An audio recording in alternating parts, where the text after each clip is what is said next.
Welcome to Shut Up Football. I'm Jeff Stoltzfus. That's Kevin. This episode, we're looking at quarterbacks, college quarterbacks, who might just get drafted in this year's NFL draft by some really crappy team, who'll undoubtedly apply an undue amount of pressure upon them. I have purposely sequestered myself away from outside opinions, so I have no idea how others rank these potential NFL hopefuls. I simply gathered 11 names worth talking about, and then spent 5 to 10 minutes watching tape on each one, so I feel qualified to talk about them, as if I were an expert. I'll tell you what I think of them, who they remind me of, and guess where they'll end up. These are my first impressions of the top NFL quarterback prospects, and we're going to start in reverse order, because it's dramatic as shit. Jake Haener, Fresno State. He's listed at 6 foot. He's got average arm strength. I saw some deep ball accuracy, and generally he showed decent accuracy as long as he wasn't under duress. When he was pressured, he tended to lose his mechanics and throw while falling backwards. Showed little mobility, but some pocket awareness. His greatest attribute is having 2 arms and legs, which is just how I like my quarterbacks, at least until the NFL softens its stance on wheels. My perfect quarterback would be a combination of arm strength and high-performance tread, like if Tom Brady had sex with a unicycle, which I suppose is possible now that he's single. However, it does bring up the issue of consent for the unicycle.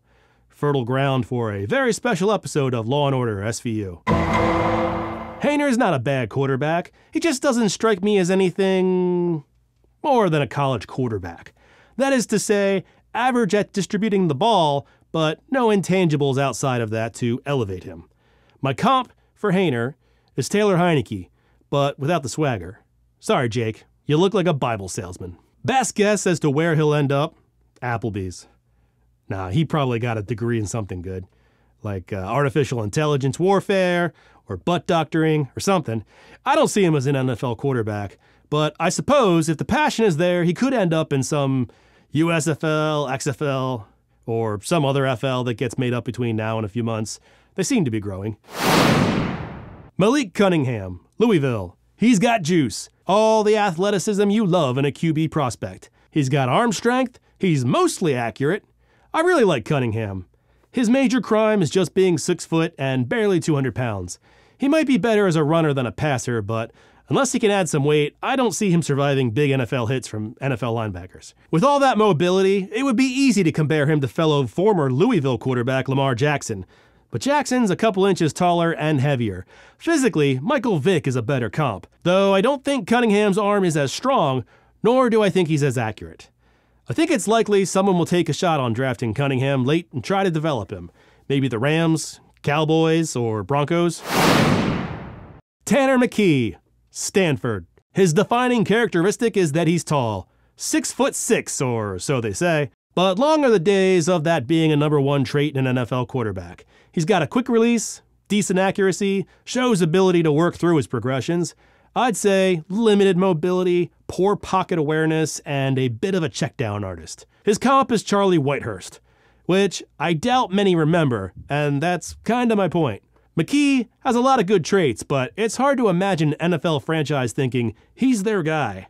It wouldn't shock me if he was drafted late by the Titans or Patriots, someone looking for something different than they already have. Max Duggan, TCU. Duggan is accurate. He throws lasers and rainbows. He's good in the pocket and looks like he can read defenses. He's got good mobility and can make up yardage on his own. However, if he's mobile in the NFL, I'd expect it to be more like Aaron Rodgers than Josh Allen, extending drives occasionally with his legs or escaping a compromised pocket. I saw some underthrows and interceptions. Sometimes his ball placement leads receivers into dangerous situations where they pay the price. I'd say his arm strength was average. I like him. He has the tools to be a starter, but I doubt that anyone is thinking he's an immediate starter. He doesn't possess any wow traits. My comp would be somewhere between Bailey Zappi and Andy Dalton. I think Duggan gets drafted. In fact, I'd be surprised if he doesn't. I'd like to see him with the Vikings, maybe the Chiefs now that Chad Henne's retired. And for some reason, I keep thinking the Broncos. Maybe it's his orange hair and his purple TCU uniform.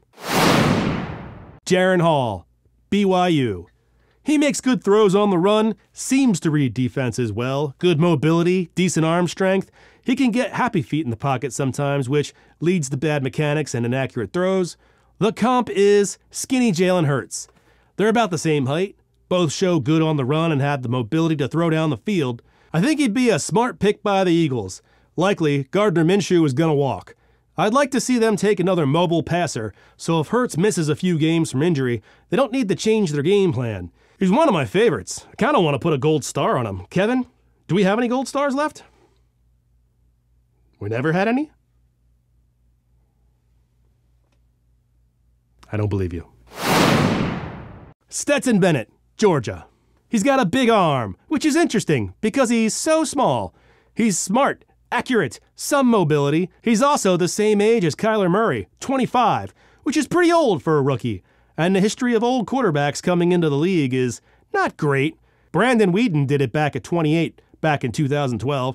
Chris Wenke, whatever. He was 29 when he came into the league back in 2000. Sure, Kurt Warner was 27, but he was playing arena ball versus drunken rodeo clowns. At least, I think that's what that movie was about. Arena football. It's like a circus.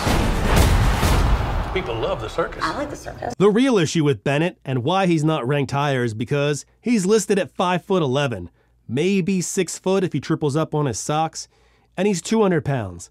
I just have a hard time believing he gets a legit shot at being a starter in the league, being undersized, underweight, and older than your typical rookie. I had a hard time coming up with a comp for Stetson Bennett, so I decided to go with the pizza delivery boy from Home Alone, even though that actor had to be younger than Bennett.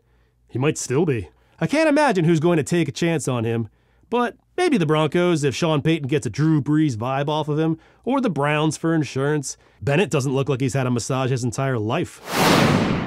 Hendon Hooker, Tennessee. He's mobile but not super fast. He's got good arm strength, and he was good in the middle of the field, but things seemed to slow down when he hit the red zone. His accuracy is all over the map. He's just as likely to hit a receiver screaming down the sideline with pinpoint accuracy for a touchdown as he is to overthrow one wide open in the middle of the field. His comp is 2/3 Cam Newton, which is to say he's not a direct comparison to Cam, being that he's shorter and lighter, but I couldn't help but think of him when I watched Hooker play, especially when he took off. He kind of rumbles for yardage. I don't think anyone's drafting Hooker with expectations to be their starter, but he's got a lot of tools and some potential. Best case, I think he goes somewhere he won't compete for a starting job. Maybe the Broncos. I say Broncos a lot in this episode. That's interesting. Dolphins or the Giants. Will Levis, Kentucky. Will Levis will probably be drafted with the expectation to be a starter sooner rather than later. That being said, he is risky. He's a big, strong dude with a buttload of athleticism. He's got good mobility, a strong arm. I have questions about his deep ball accuracy. He tends to stare down receivers. I noticed a tendency to throw high, which is to say, making his receivers go high to catch instead of placing the ball at the opportune spot for them to continue through their route. He's got the arm strength to throw the ball 60 to 70 yards down the field. I've seen him do it. He displays some creativity when things break down, via his running or tossing shuffle passes. Comp? I'd say somewhere between Jay Cutler and Carson Wentz. I've heard people say Josh Allen, but that's too far from me. Certainly Josh Allen has improved since he entered the league, so I kind of forget the college version at this point. That seems a little too optimistic right now. The Cutler-Wentz comp seems more accurate than setting a wide margin like Mitchell Trubisky to Josh Allen. I like Will Levis. I just can't explain why. I don't see the tape to support anything more than a gut feeling. I think an ideal situation for him would be the Lions. Sit behind Goff for a year. He feels like a gritty fit for them. And if he were forced to start in his rookie year, it could be the Panthers or the Saints depending on their desperation. Ideally, he drops to the Lions in the 2nd or 3rd round and they scoop him up with an eye to the future. Anthony Richardson, Florida.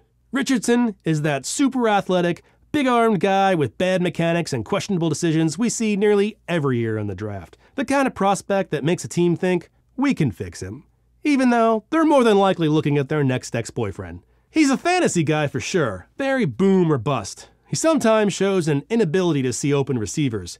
His accuracy is very inconsistent. If you take away his legs and his arms, well, that's just a stump really.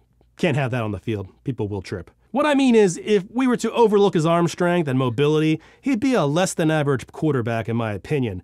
I don't think he sees the field as well or makes as good of decisions as someone like Mac Jones or Geno Smith. But because he's got those unquestioned intangibles, I think he's going to get drafted high. Probably higher than he should, because he compensates for some of those mistakes with those abilities. If he can continue to develop, he could be amazing. And he's only 21 years old, so there's no reason to doubt that he couldn't improve given the time and the right situation. And he's not a first rounder, so maybe he does find his way to a decent team and coaching staff. I think his comp is Trey Lance, who we haven't seen much of yet, but feels about right. That might ruffle some feathers, but I wasn't that high on Trey Lance anyway, and I might be higher on Richardson than some, so the delta isn't that large to me. I think everybody looking for a modern dual-threat quarterback will kick the tires on Richardson. For some reason, I keep thinking the Falcons would make sense. I know they have Ritter, but I was never really that into Ritter. Another possibility, if he gets drafted late, is to a team like the Seahawks or the Giants to develop, or someone like the Cardinals, who needs someone to start the season for them until Kyler Murray comes back. If he's drafted late enough, it wouldn't cause a quarterback controversy when Murray comes back, and it would provide insurance for any future Murray injuries. He does seem to get hurt a lot. Bryce Young, Alabama. He's a Heisman winner with good mobility, able to extend plays. He can hang in the pocket and take big hits. He seems to get better as the game progresses. He's good in the red zone. Even if you've been hiding under a rock, like I was, you've no doubt heard of Bryce Young. So why is he only number 2 on my list right now? He makes a lot of short throws. He makes some very questionable reads, and I'm not sure about his processing speed, arm strength, and accuracy. Plus, though I applauded his ability to hang in the pocket, his throws under pressure suck, which makes me wonder why everybody was so keen on him. Why, under 3 stacks of pillows, I can still hear Bears fans calling for them to trade Justin Fields and draft Bryce Young. Okay, I admit it, I spent more than 5 minutes on this guy.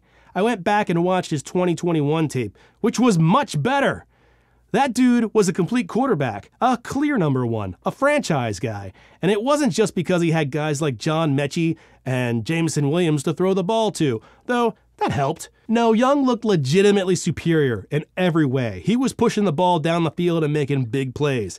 I didn't go digging to find out why last year was so different, so if you know, please leave a comment. Was he injured? Did they change coordinators? Did they change shampoos? Because simply going off of last season of college ball, he's my second favorite quarterback here. I don't have a great comp for Bryce Young. Someone said Drew Brees with way better athleticism.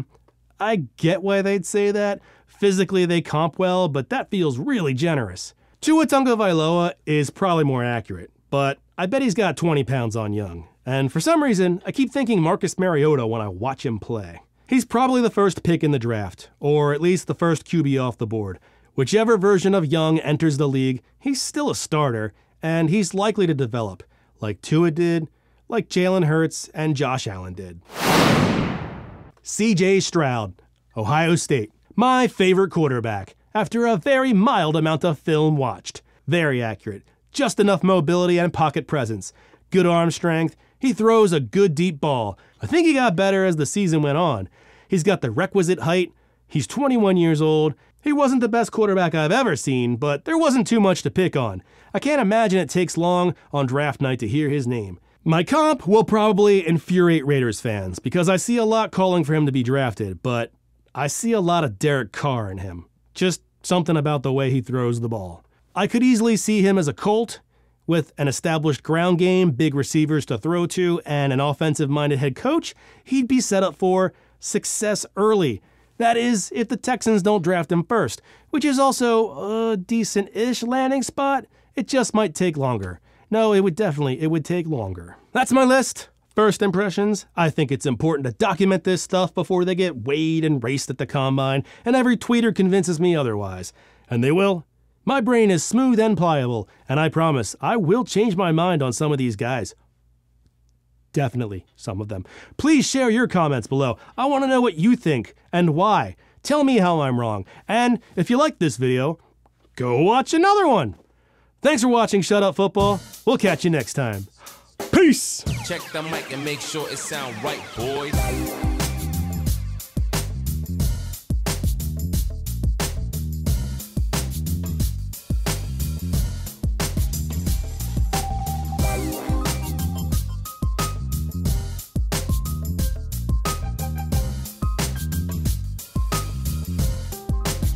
It sound right, boy.